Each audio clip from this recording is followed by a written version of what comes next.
하나님 말씀 함께 봅니다. 함께 보실 하나님 말씀은 고린도전서 9장 24절에서 27절 말씀입니다. 고린도전서 9장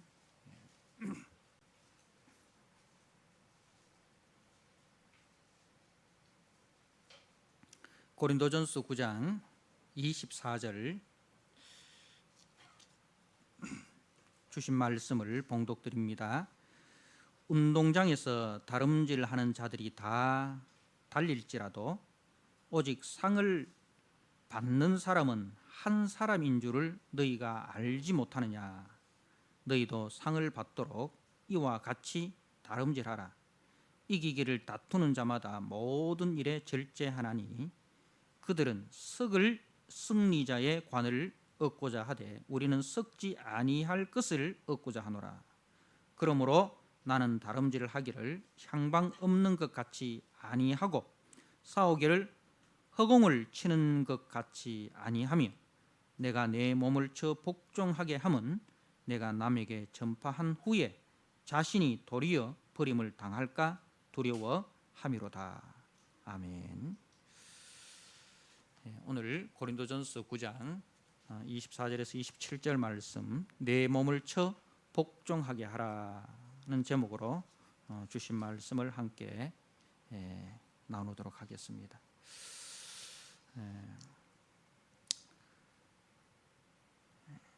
오늘 사도 바울은 이제 우리 믿음의 사람들이 믿음의 삶을 힘써 살아가는 것을 이제 경주로 표현을 합니다. 그래서 그 믿음의 경주, 믿음의 선한 싸움에 있어서 가장 중요한 것이 무엇인가 하면은 27절에 내가 내 몸을 쳐 복종하게 함은 이렇게 했습니다. 우리가 싸움이라는 것은 세상의 싸움은 다 어떻습니까? 세상의 싸움은 이제 상대방을 이기는 것이 이 싸움의 목적입니다. 그죠? 상대방을 이기기 위해서 어떻게 하면 상대방을 이길 수 있는가? 그래서 그 상대방을 이기고 그 이긴 상대방 위에 올라가는 것을 우리는 승리라, 그렇게 성공이다, 그렇게 사람들이 부릅니다. 그러니 이 철저하게 자기가 중심이 되어야 되고 자기가 기준이 되어야 되고 자기 주장이 관철이 되어야 됩니다. 그것을 위해서 이제 사람들이 열심을 다합니다.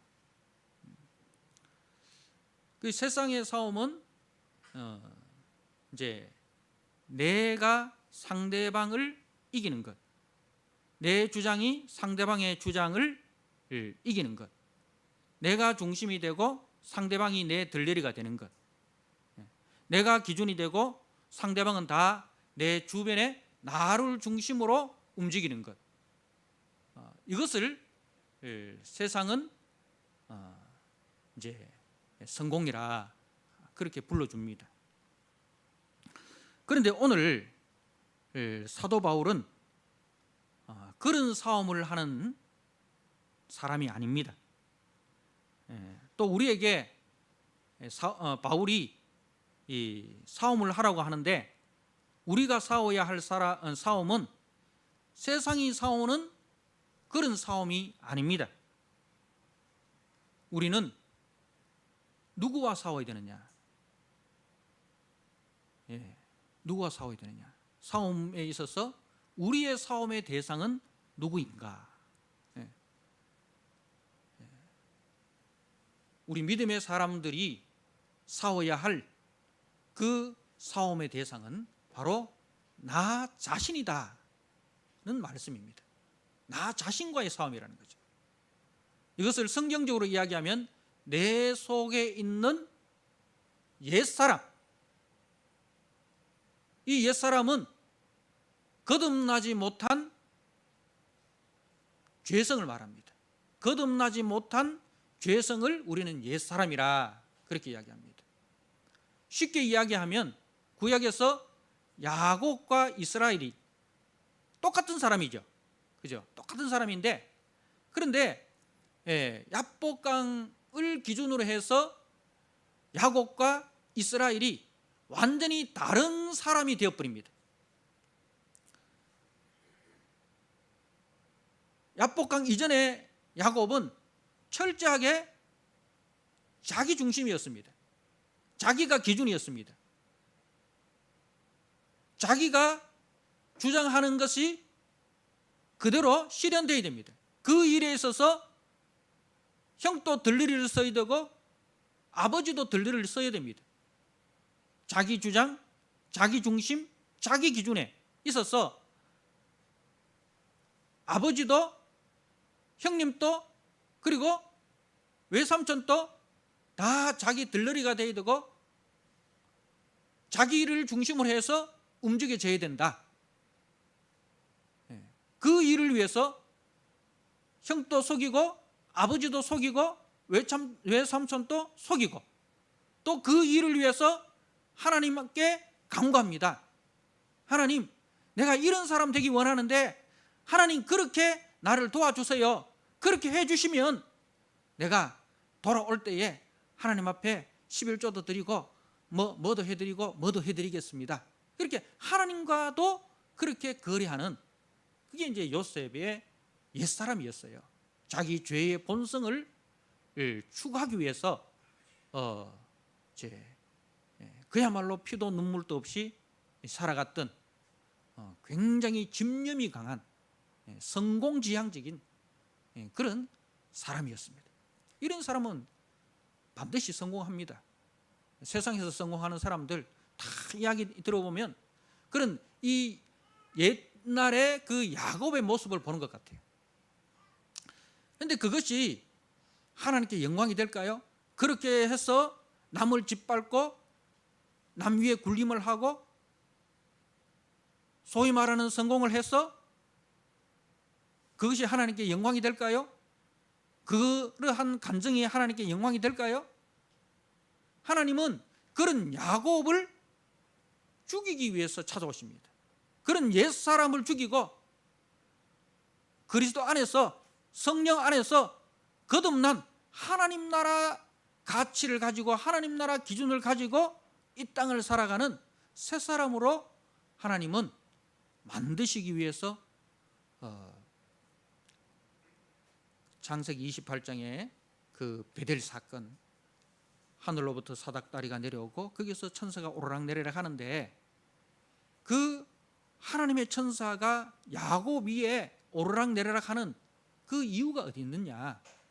그 옛사람 야곱을 잘되게 하기 위함이 아니라 그 옛사람 야곱을 죽이고 새사람 이스라엘 만들기 위해서 하나님께서 열심을 내시는 거예요. 그래서 이제 더 이상 하나님께서 이 야복강을 건너면은 이제 그 가나안 땅으로 들어가게 되는데, 가나안 땅에 들어가기 전에는 그런 야곱의 모습으로는 절대로 가나안 땅에 들여보내지 않겠다는 거예요.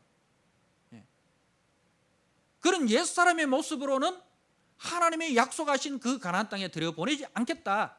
그래서 그 밤에 하나님께서 야곱에게 나타나신 겁니다. 야곱과 씨름하신 거예요. 그리고 그 야곱의 힘에 그는 환도뼈를 쳐버리는 겁니다. 그 옛사람 야곱을 여지없이 쳐버리는 겁니다.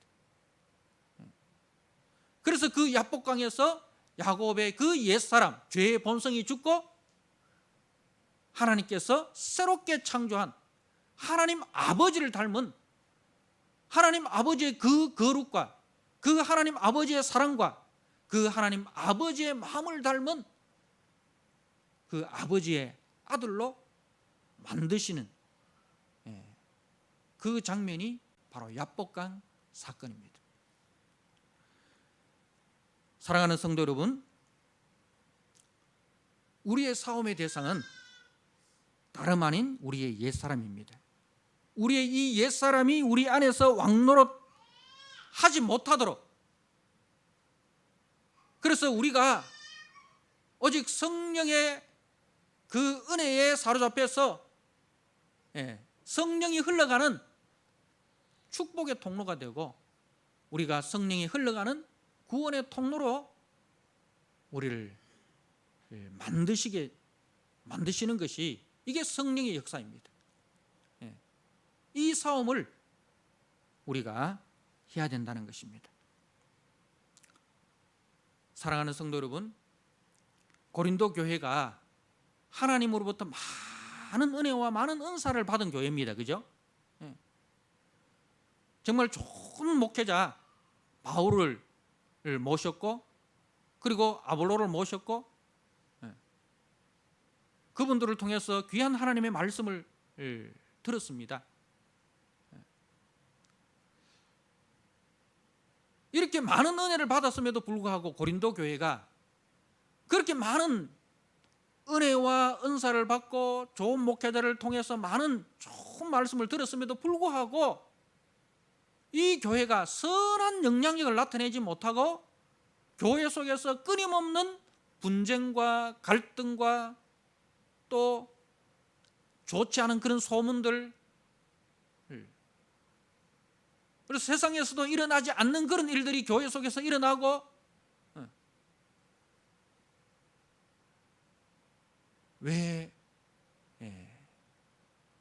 그렇습니까? 아직 옛사람이 죽지 않아서 그렇습니다. 그 옛사람의 본성이 교회 안에서, 그 공동체 속에서, 그 가정 속에서 끊임없이 일어났기 때문에 그렇다는 거죠. 예수를 믿으면서도 예수를 만나지 못하고, 예수를 믿으면서도 예수를 닮지 못하고, 예수를 믿으면서도 예수를 사랑하지 않는, 그야말로 오늘 말씀에 있는 것처럼 향방 없이 달리는 그 달리기를 하고 허공을 치는 그 권투를 하고 있다는 거죠. 거기에 대해서 사도 바울은 자신을 통해서, 자신이 어떻게 교회 속에서 교회를 세우기 위하여 자신을 희생하고 공동체를 세우기 위하여 자신을 헌신했는지, 자신의 예를 통해서 성도의 아름다운 싸움이 무엇인가를 말씀하고 있습니다. 사랑하는 성도 여러분, 우리는 예수를 믿으면서 끊임없이 우리 속에 있는 이 옛사람의 본성을 제어해야 됩니다. 예수를 믿으면서 우리 속에 일어나는 이 옛사람의 본성을 제어하지 않으면 우리는 이름만 그리스도인인 삶을 살아갈 수밖에 없습니다.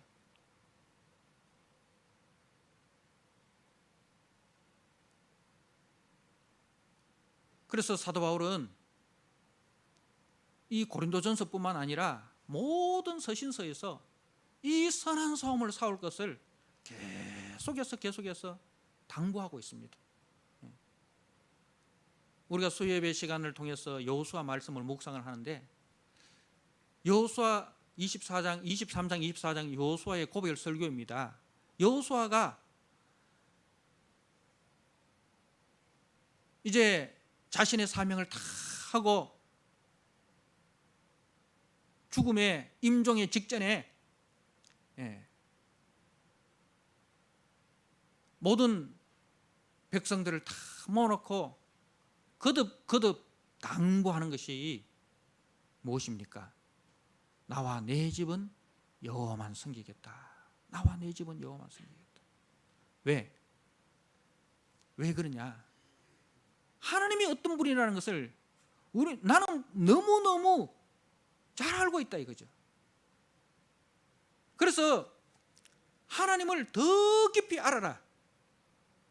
하나님을 더 깊이 묵상하고 그 하나님을 더 깊이 만나고 그 하나님을 더 깊이 체험할 것을 전반부에 이야기합니다.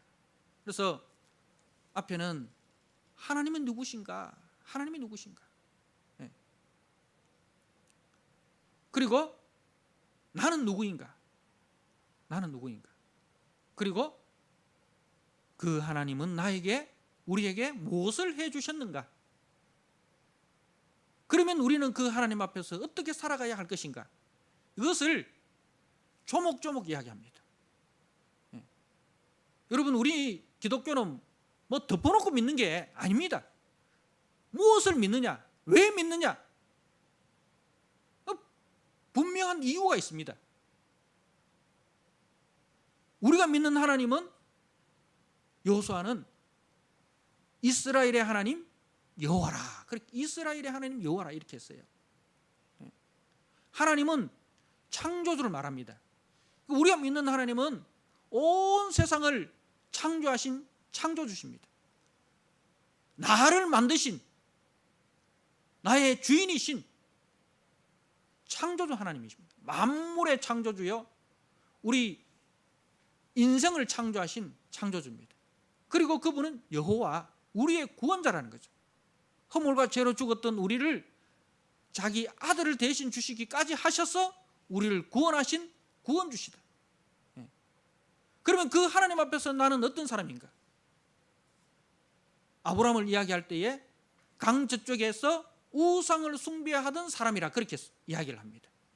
유브라데스 강에서, 갈대아 우르 땅에서 우상을 숭배하던 데라와 아브라함이었다는 거죠. 그런데 하나님께서 그 아브라함을 무조건적인 은혜로 불러내신 거예요. 하나님의 사람으로. 아브라함이 뭘 잘해서 부르신 것이 아니라 하나님께서 무조건적인 은혜를 베푸셔서 하나님의 자녀로, 하나님의 약속의 백성으로 불러주셨다는 거죠. 그리고 그 아브라함에게 약속하십니다. 너의 씨를 통해서 천하 만민이 복을 받을 것이다. 너의 씨를 통해서 천하 만민이 복을 받을 것이다. 그것은 궁극적으로 아브라함의 씨로 오실 예수 그리스도로 말미암아 천하 만민이 복을 받게 되는 그 말씀이지만은, 또 역사적으로 봐서도 아브라함의 자손을 통해서 하나님의 복이 세상에 흘러가는 거예요. 그래서 아브라함의 자손을 통해서 세상이 구원받는 역사가 일어나게 되는 것입니다. 그 가장 대표적인 예가 누굽니까? 우리가 매일 성경을 통해서 지금 묵상하고 있는 요셉입니다. 요셉이 아브라함의 씨로 애굽에 들어갑니다. 그런데 그 요셉을 통해서 7년 동안 기근에 시달릴 수밖에 없는, 7년 동안 여러분 기근이 들면 어떻게 되겠습니까? 물론 그 앞에 7년 풍년이 있었지만은, 풍년 때 이 흉년을 예비하지 않으면은 결단코 이 흉년을 이겨낼 수가 없잖아요. 그 7년 동안 흉년이 들면 어떻게 이겨낼 수 있습니까? 그런데 하나님의 사람 요셉을 통해서 그 애굽을 살리는 그 역사를 일으킵니다. 애굽뿐입니까? 요셉을 통해서 그야말로 어머니 4명에 거기 난 자식들이 12명. 그런데 아버지는 공평하지가 않습니다. 공정하지가 않습니다. 아버지의 관심은 오직 그 4명의 아내들 중에서도 라헬에게만 관심이 있고요. 그리고 그 12명의 자식들 중에서도 라헬이 낳은 요셉에게만 관심이 있어요. 그러니 그 집안이 어떻게 되겠습니까? 콩가루 집안이 될 수밖에 없잖아요. 그죠? 엄마가 4명, 엄마가 2명만 돼도 그 집안이 얼마나 힘듭니까? 그런데 엄마가 4명이에요. 그런데 그 아버지는 어때요? 너무나 편파적이에요. 공정하지 못하는 거예요. 그럼 형제들 간에 우애가 있겠습니까? 대부분 형제 간에 우애 없는 집 보면, 물론 형제에도 문제가 있지만은 그 부모가 공정하지 않았어요. 부모가 마지만 사랑한다든지 아니면 막내만 사랑한다든지 해서 공정하지 않고 편파적이고 편애할 때 형제 간의 우애가 사라져 버립니다. 그런데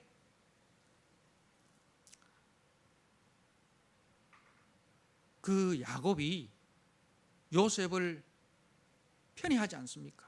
그 요셉을 지키기 위해서, 요셉의 엄마는 라헬은 일찍 죽어버렸습니다. 베냐민을 놓고. 그래서 그 야곱은 어떻게 해서든지 내가 요셉을 지켜야 되겠다. 그렇게 해서 애지중지 요셉을 키웁니다. 예. 그런데 야곱이 요셉을 지켰습니까? 못 지켰습니까? 못 지킵니다. 못 지킵니다. 이게 인간의 한계입니다. 여러분이 사랑하는 사람, 여러분이 사랑하는 가족을 여러분들이 다 지키기를 원하잖아요. 그죠? 그 지키기 위해서 수단 방법을 가리지 않습니다. 야곱이. 그런데 그렇게 요셉에게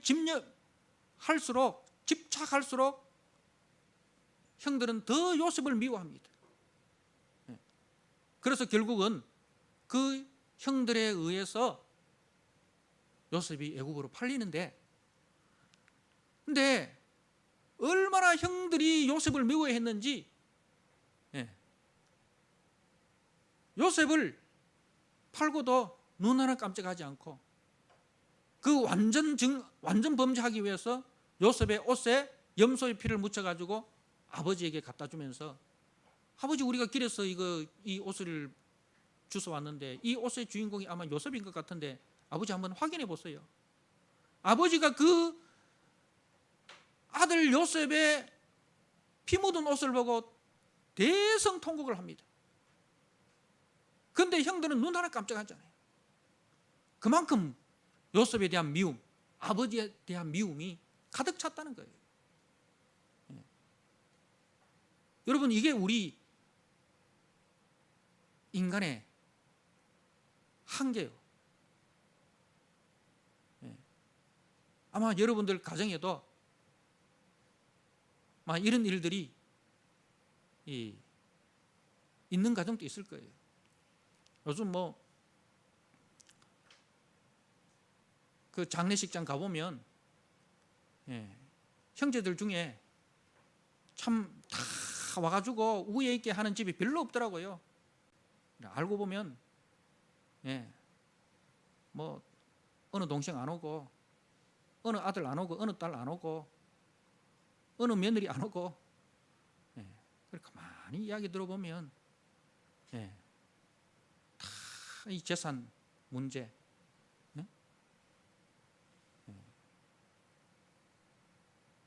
그리고 해서 그냥 부모 장례 끝나면은 그냥 남보다 못한 그런 관계로 살아가는 형제들이 얼마나 많은지요.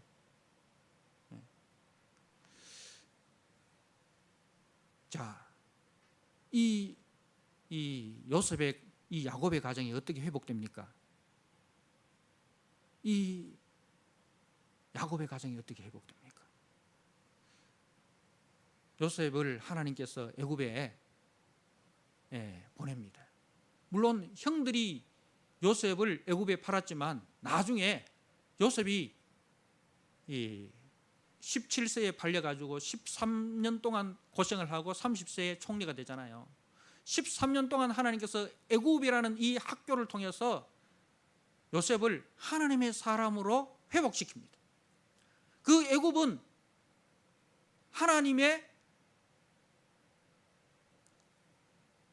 사람으로 회복되고 길러지는 하나님의 학교입니다. 하나님의 학교입니다. 그래서 요셉이 13년 동안 깨달은 것이 무엇입니까? 하나님이 나를 여기 보내셨다. 하나님이 나를 여기 보내셨다. 형들이 나를 여기에 판 것이 아니라 하나님이 나를 여기 보내셨다. 하나님이 나를 여기 보내신 이유와 목적이 무엇인가? 4분 5열된 우리 가정을 살리고 이 애굽을 살리는 그 일을 위해서 하나님이 나를 미리 보내셨다. 여러분, 하나님 중심으로 세상을 보는 이것을 가지고 기독교적인 세계관이라고 합니다. 기독교적인 세계관, 성경적 세계관을 요셉이 가지게 된 거예요. 여러분, 똑같은 현실인데요. 똑같은 현실인데 세상적인 세계관을 가진 사람과 하나님의 세계관을 가진 사람은 세상을 보는 눈이 다릅니다. 세상을 해석하는 눈이 다릅니다. 세상을 살아가는 그 방법이 다릅니다. 세상을 살아가는 목적이 다릅니다.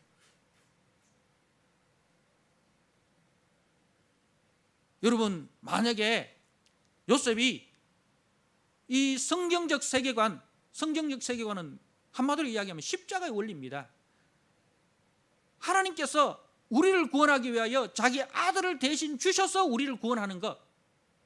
그래서 남을 살리기 위해서 내가 희생하는 겁니다. 내가 희생하여 남을 살리는 겁니다. 내가 희생하여 원수까지도 살리는 것. 이게 십자가의 원리고, 이게 기독교의 가치고, 이게 기독교의 세계관입니다. 그래서 요셉은 그 13년 동안 나를 희생하여 우리 가정을 살리고, 나를 희생하여 온 세계를 살리시는 그 하나님의 그 섭리를 깨닫습니다. 그리고 총리가 되어서, 여러분, 만약에 요셉이 이 세상적 세계관을 가지고 총리가 되었으면 어떻게 하겠습니까? 마음에 있는 칼을 꺼내지 않겠습니까? 마음에 있는 칼을 꺼내가지고 누굴 찾아가겠습니까? 형들 찾아가고, 보디발의 아내 찾아가고, 그리고 자신에게 은혜를 입었지만은 잊어버렸던 그 술 맡던 관원을 찾아가고, 복수할 사람이 얼마나 많습니까? 요즘 드라마들이 보면 다 그런 거 아닙니까? 그죠? 우리는 그런 것을 보면서 희열을 느낍니다. 그렇게 복수하는 걸 보면서 희열을 느끼잖아요. 그런데 요셉은 그렇지 않았습니다. 성경적 세계관을 가지고 아무도 찾아가지 않습니다. 오히려 그 형들을 회복시키기 위해서 자신의 감정을 절제하고 하나하나 계획대로 이루어갑니다. 그리고 그 형들이 정말 그 요셉이 가졌던 성경적 세계관을 가졌다는 것을 확신할 때에 자기의 신분을 드러냅니다. 내가 요셉입니다. 내가 요셉입니다. 형들이 깜짝 놀라지 않습니까? 그런데 그때 요셉이 하는 말이 뭡니까? 창세기 45장 말씀을 제가 한번 보겠습니다.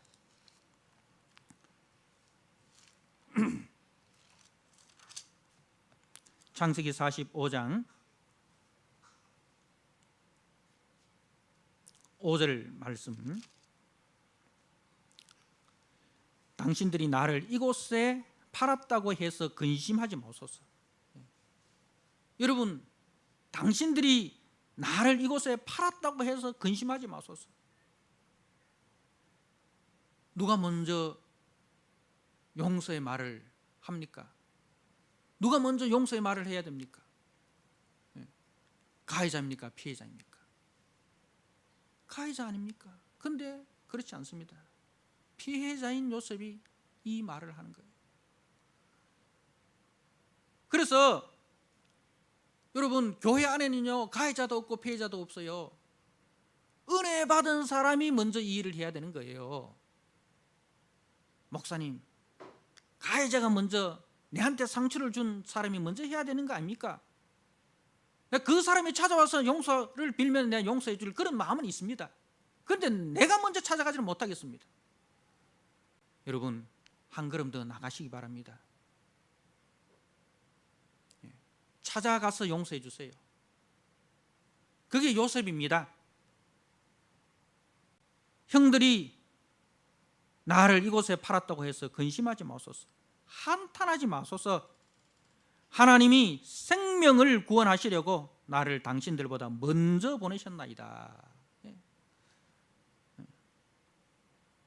그리고 7절에 하나님이 큰 구원으로 당신들의 생명을 보존하고 당신들의 후손을 세상에 두시려고 나를 당신들보다 먼저 보내셨사오니 그런즉 나를 이리로 보낸 이는 당신들이 아니요 하나님이시라. 하나님이 나를 바로에게 아버지로 삼으시고 그 온 집의 주인으로 삼으시며 애굽 온 땅의 통치자로 삼으셨나이다. 예. 나를 이리로 보낸 것은 하나님이십니다. 예. 여러분, 여러분의 그 가정에, 여러분의 가문에 여러분을 보낸 것은 누굽니까?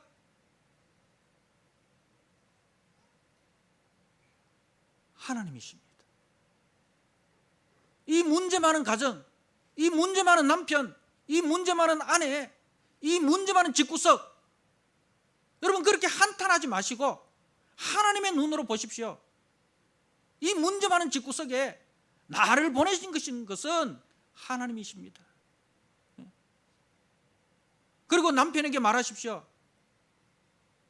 당신이 나를 핍박했다고, 당신이 나를 고생했다고 근심하지 마세요. 한탄하지 마세요.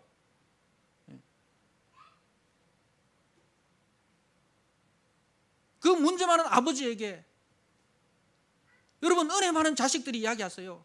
아버지 내 고생시켰다고 한탄하지 마세요. 근심하지 마세요.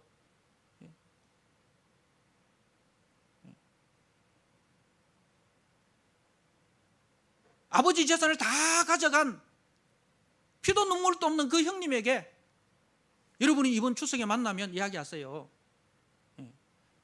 형님 재산 다 가져갔다고, 우리한테 한 푼 안 나눠줬다고 근심하지 마세요. 한탄하지 마세요.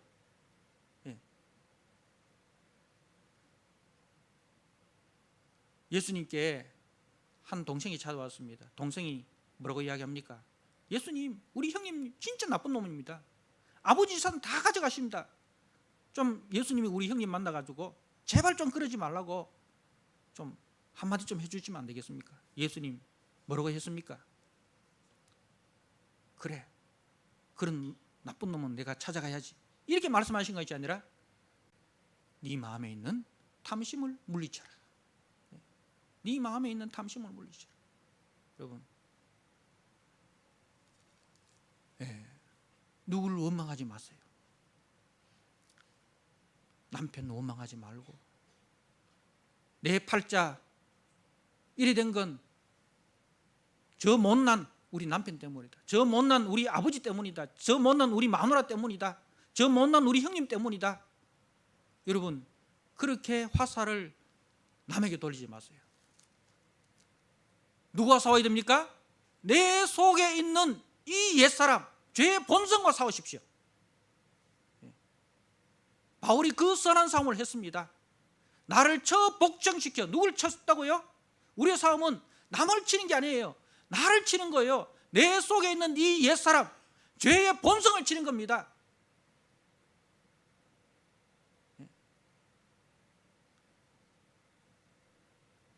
그 일을 위해서 우리가 부름받은 거예요.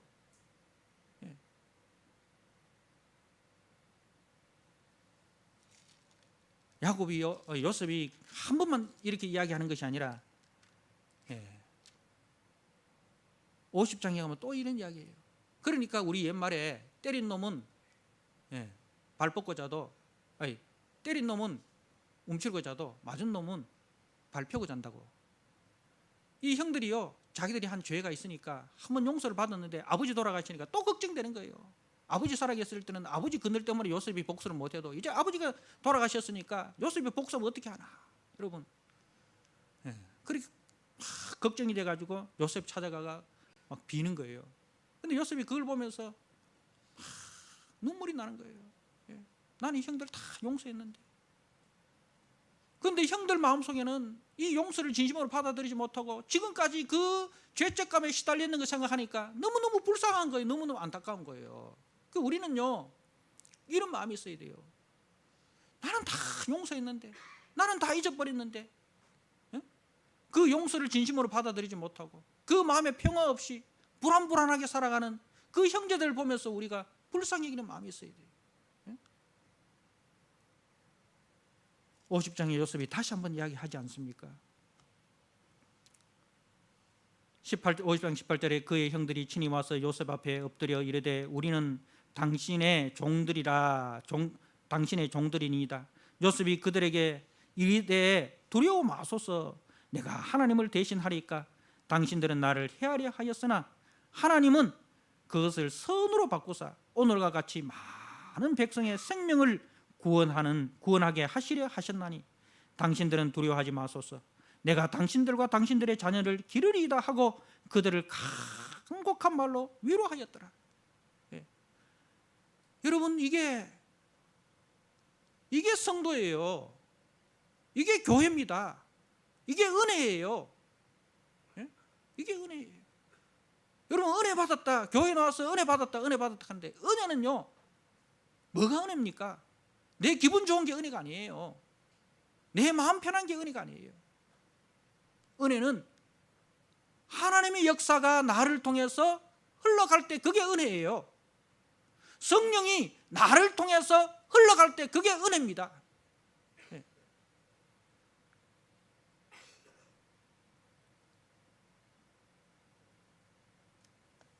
이 싸움을 우리가 싸워야 됩니다. 누구와 싸울 것인가? 누구를 이길 것인가? 남을 이기려고 하지 마세요. 남편 이기려고 하지 말고, 아내 이기려고 하지 말고, 부모 이기려고 하지 말고, 형님 이기려고 하지 말고, 내 속에 있는 죄성을 이기는 사람이 되어야 됩니다. 내 속에 있는 이 야곱의 본성, 이 죄의 본성, 사단이 지배하고 사단이 통치하는 이 죄의 본성을 우리가 이겨야 됩니다.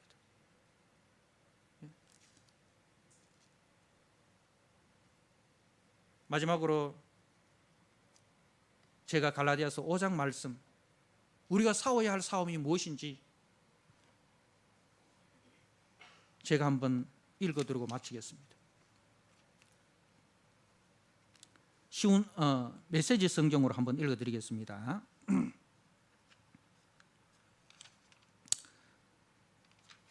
갈라디아서 5장 19절입니다. 여러분이 항상 자기 마음대로 살려고 할 때 여러분의 삶이 어떻게 될는지 아주 분명합니다. 여러분이 항상 자기 마음대로 살려고 할 때, 옛사람의 본성에 이끌려서 살아가려고 할 때 여러분의 삶이 어떻게 될는지 분명하다. 그 삶은 이렇다 이 말입니다. 사랑 없는 되풀이 되는 값싼 섹스, 악취를 풍기며 쌓이는 정신과 감정의 쓰레기, 과도하게 집착하지만 기쁨 없는 행복, 껍데기 우상들, 마술쇼 같은 종교, 편집증적 외로움, 살벌한 경쟁, 모든 것을 집어삼키지만 결코 만족할 줄 모르는 욕망, 잔인한 기질, 사랑할 줄도 모르고 사랑받을 줄도 모르는 무력감, 찢겨진 가정과 찢어진 삶, 편협한 마음과 왜곡된 추구, 모든 일을 경쟁자로 여기는 악한 습관, 통제되지 않고 통제할 수도 없는 중독, 이름뿐인 꼴사로운 공동체 등 그것입니다. 더 열러갈 수 있지만 그만하겠습니다. 여러분, 우리의 본성대로 살면 그 삶의 모습은 이렇게 나타난다는 거예요. 오늘날 사람들이 여기 나오는 편집증적 외로워요.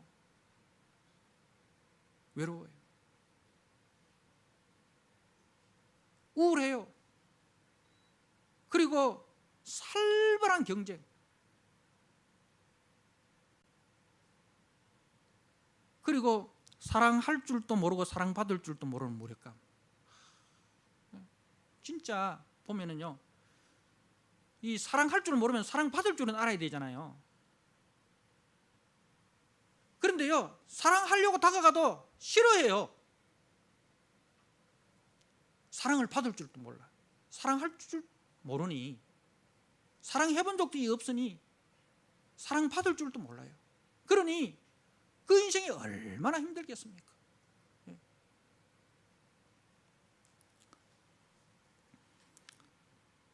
그런데요, 우리가 성령의 충만함을 받으면 어떻게 나타납니까?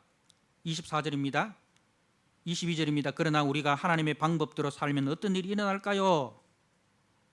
하나님의 방법대로 살면 어떤 일이 일어날까요? 가수원의 과일이 풍성히 맺히는 것처럼 하나님께서 우리의 삶의 여러 가지 선물, 다른 사람들에 대한 호의, 풍성한 삶, 고요함 같은 것들을 풍성히 주실 것입니다.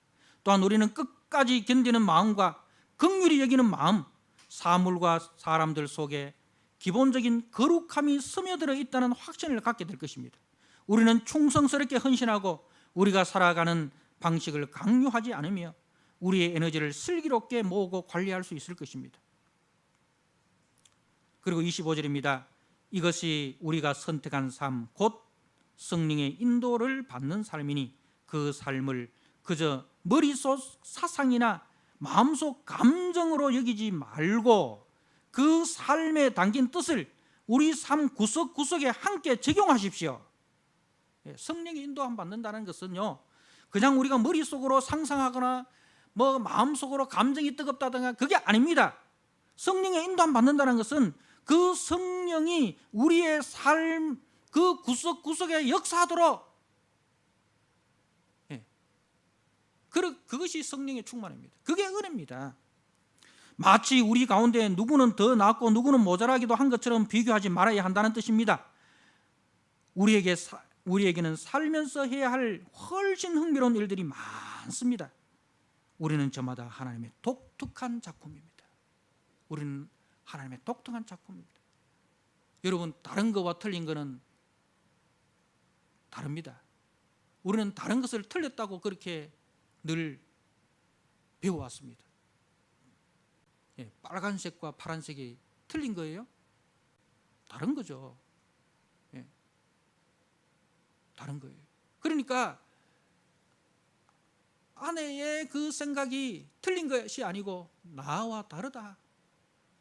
남편의 생각이 틀린 것이 아니고 나와 다르다. 그런데 이 다른 것이 함께 모이면 뭐가 됩니까? 무지개가 돼요. 빨주노초 파남보 함께 모이면 아름다운 무지개가 되는 거예요. 그 다른 것을 서로 존중을 해주고 그 다른 것이 깨지지 않도록 배려해주고, 그렇게 해서 우리가 한 묶음이 될 때에 그렇게 아내를 존중하고 남편을 존중하고 자녀를 존중하고 부모를 존중하면은 아름다운 무지개 가정이 되는 거예요. 사랑하는 성도 여러분, 이런 가정을 우리가 세워가야 되지 않겠습니까? 이런 교회를 우리가 세워가야 되지 않겠습니까? 누구를 이겨야 되겠습니까? 남을 이기려고 하지 마시고 여러분 속에 있는 옛사람 죄성을 이기시고 여러분이 성령이 흘러가는 통로가 되셨어. 여러분을 통하여 여러분의 가정에, 여러분이 섬기는 교회에, 여러분이 다니는 직장 속에 이런 성령 충만한 역사가 나타나서 하나님의 영광을 드러내는 복된 믿음의 성도 되시기를 주님의 이름으로 축복합니다. 아멘. 하나님 아버지, 바울은 우리에게 세상의 싸움이 아니라 우리 속에 있는 영적 싸움을 싸우라고 권면하고 있습니다. 아버지, 우리 속에 있는 옛사람을 죽이고 옛사람의 본성을 벗어버리고 성령의 지배를 받는 우리 성도들이 되게 하여 주시옵소서.